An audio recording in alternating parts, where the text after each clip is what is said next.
Ecclésiaste, chapitre 2. J'ai dit à mon cœur, allons, je t'éprouverai par la joie et tu goûteras le bonheur.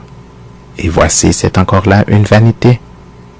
J'ai dit du rire, insensé, et de la joie, à quoi sert-elle? Je résolus en mon cœur de livrer ma chair au vin, tandis que mon cœur me conduirait avec sagesse, et de m'attacher à la folie jusqu'à ce que je visse ce qu'il est bon pour les fils de l'homme de faire sous les cieux pendant le nombre des jours de leur vie. J'exécutai de grands ouvrages, je me bâtis des maisons, je me plantai des vignes, je me fis des jardins et des vergers, et j'y plantai des arbres à fruits de toute espèce.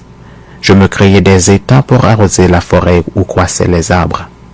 J'achetai des serviteurs et des servantes et j'eus leurs enfants nés dans la maison.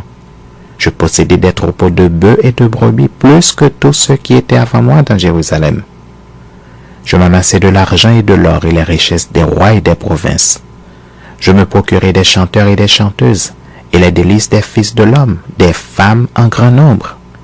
Je devins grand, plus grand que tous ceux qui étaient avant moi dans Jérusalem, et même ma sagesse demeura avec moi. Tout ce que mes yeux avaient désiré, je ne les en ai point privés. Je n'ai refusé à mon cœur aucune joie, car mon cœur prenait plaisir à tout mon travail, et c'est la part qui m'en est revenue. Puis j'ai considéré tous les ouvrages que mes mains avaient faits, et la peine que j'avais prise à les exécuter, et voici, tout est vanité et poursuite du vent, et il n'y a aucun avantage à tirer de ce qu'on fait sous le soleil. Alors j'ai tourné mes regards vers la sagesse et vers la sottise et la folie, car que fera l'homme qui succédera au roi? Ce qu'on a déjà fait.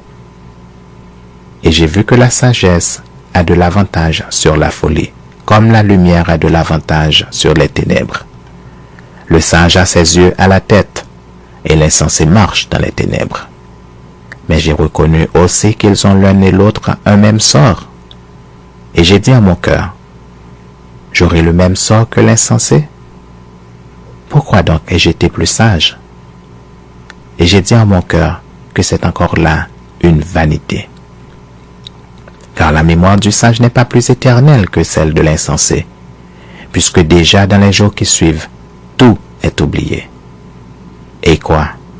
Le sage meurt aussi bien que l'insensé. Et j'ai haï la vie, car ce qui se fait sous le soleil m'a déplu, car tout est vanité et poursuite du vent. J'ai haï tout le travail que j'ai fait sous le soleil et dont je dois laisser la jouissance à l'homme qui me succédera. Et qui sait s'il sera sage ou insensé? Cependant il sera maître de tout mon travail, de tout le fruit de ma sagesse sous le soleil. C'est encore là une vanité. Et j'en suis venu à livrer mon cœur au désespoir à cause de tout le travail que j'ai fait sous le soleil. Car tel homme a travaillé avec sagesse et science et avec succès, et il laisse le produit de son travail à un homme qui ne s'en est point occupé. C'est encore là une vanité et un grand mal.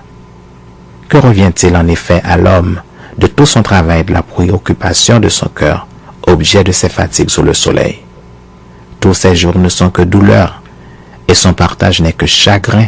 Même la nuit, son cœur ne repose pas. C'est encore là une vanité.